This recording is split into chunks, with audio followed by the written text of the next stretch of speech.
आप सभी को मेरा ओम प्रणाम। गीतोपनिषद बाय डॉक्टर श्रीकांत गुप्ते इस YouTube चैनल में मैं डॉक्टर श्रीकांत गुप्ते आप सभी का हार्दिक स्वागत करता हूं। हम श्रीमद् भगवद गीता की तीसरे अध्याय की ओर जा रहे हैं। हमने पहले 2 अध्यायों का जो चर्चा जो विवरण था वो पूर्ण किया है और अब हम तीसरे अध्याय में प्रवेश कर रहे हैं। साथ ही साथ हम एक नए वर्ष में प्रवेश कर रहे हैं और मुझे ये कहने में बहुत प्रसन्नता हो रही है कि हमने YouTube channel Gitopanishad by doctor Shrikant Gupte इस YouTube चैनल का 1 वर्ष भी पूर्ण किया है और हम एक नए वर्ष में प्रवेश कर रहे हैं। जैसा कि हम पहले से कहते आए हैं कि श्रीमद् भगवद गीता के पहले 6 जो अध्याय है वो कर्मयोग से संबंधित है। यहाँ पर भगवान श्री कृष्ण अपनी निष्काम कर्मयोग की जो व्याख्या है उसको आगे बढ़ा रहे हैं जो उन्होंने दूसरे अध्याय से शुरू की थी। ये अध्याय जो है अर्जुन की एक पृच्छा से, अर्जुन के एक प्रश्न से शुरू होता है। अर्जुन भगवान श्री कृष्ण से कहते हैं, जायसी चेत कर्मणास्ते मता बुद्धि जनार्दन तत्किम कर्मणि घोरे माम नियोजयसी केशव। यहाँ पे अर्जुन का जो निर्देश है वो श्रीमद् भगवद गीता का दूसरा अध्याय सांख्य योग का जो 49वां जो श्लोक था उसकी ओर है। वहाँ पर भगवान श्री कृष्ण ने अर्जुन से कहा था कि दूरेण ही अवरम कर्म बुद्धि योगा धनंजय बुद्धौ शरणम अन्विच्छ।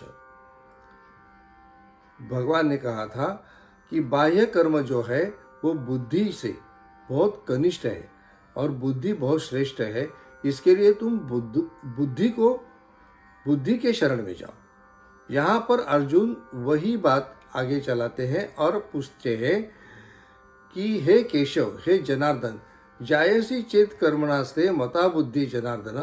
अगर तुमको ऐसा लगता है कि बुद्धि जो है वो ये बाह्य कर्म से बहुत ज़्यादा श्रेष्ठ है, बहुत ज़्यादा आगे है, बहुत ज़्यादा बड़ी है, तो फिर तत् किम कर्मणि घोरे माम नियोजयसि केशव। तो फिर ये महाभयंकर कर्म, ये घोर कर्म मत कौन सा, तो ये महायुद्ध करने का ये जो घोर कर्म है वो करने के लिए तुम मेरी योजना क्यों कर रहे हो? तुम मुझे ये क्यों कह रहे हो कि ये जो युद्ध है ये तुम्हें करना ही होगा? अगर तुम्हें ऐसा लगता है कि बुद्धि ज़्यादा श्रेष्ठ है और कर्म जो है वो कनिष्ठ है, तो ये कर्म करने के लिए मुझे तुम क्यों उद्युक्त कर रहे हो? आगे अर्जुन कहते हैं, व्यामिश्रेण एव वाक्यन बुद्धि मोहयसीव में तद एकम वत निश्चित्य येन श्रेयो अहम आप्नुयाम। अर्जुन कहते हैं कि आप कुछ मिली जुली बात कर रहे हैं। आप पहले कुछ कह रहे थे, अब कुछ अलग कह रहे हो।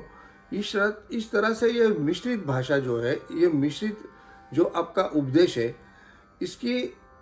इससे मेरा बुद्धि का जो भ्रम है वो दूर होने से तो उल्टा मेरी बुद्धि मोह में पड़ रही है।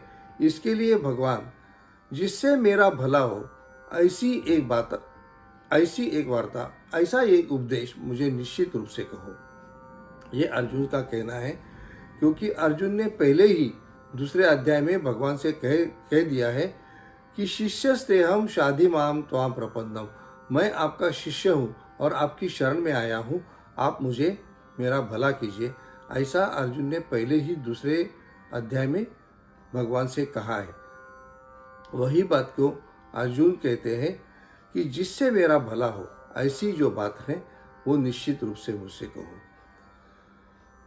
इसी बात को मराठी के प्रख्यात और सर्वश्रेष्ठ जो संत ज्ञानेश्वर महाराज, जिन्होंने ज्ञानेश्वरी या भावार्थ दीपिका लिखी है, उसमें उन्होंने इसी बात को और आगे विस्तृत तरीके से कहा है।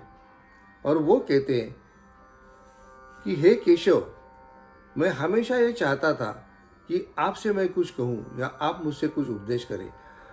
आज अचानक इस रणभूमि में, इस रण प्रसंग में आप मुझसे मिले हो और मुझे आपसे कुछ बातें करने का फुर्सत मिल रही है, तो मैं क्यों ना आपसे कुछ बातें करूं, मैं क्यों ना आपसे कुछ प्रश्न पूछूं। मेरा जब तक शंका समाधान नहीं होता है तब तक मैं आपसे प्रश्न पूछता ही रहूंगा।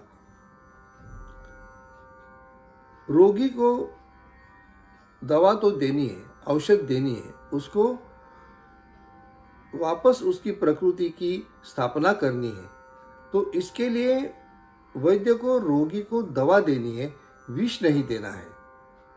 इसी तरह से और जो दवा देंगे वो भी दवा जो रोगी है उसको उसका पचन हो, इस तरह से उसको दवा देनी है। आप भी मुझसे जो उपदेश करेंगे वो मेरे जैसे जो बुद्धिहीन जो व्यक्ति है उसको अच्छी तरह से समझ में आए, इस तरह से आप मुझे ये उपदेश करिए। ऐसा विस्तृति से ज्ञानेश्वर महाराज ने इसका विवरण किया हुआ है। आज हम इन 2 श्लोकों के साथ में यहाँ पर रुकते हैं।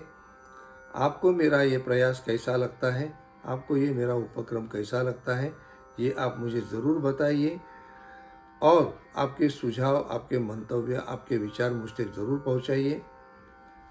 गीतोपनिषद बाय डॉक्टर श्रीकांत गुप्ते इस चैनल से जुड़े रहिए और इस चैनल को लाइक, शेयर और सब्सक्राइब ज़रूर करिए। आप सभी को मेरा जय श्री कृष्ण।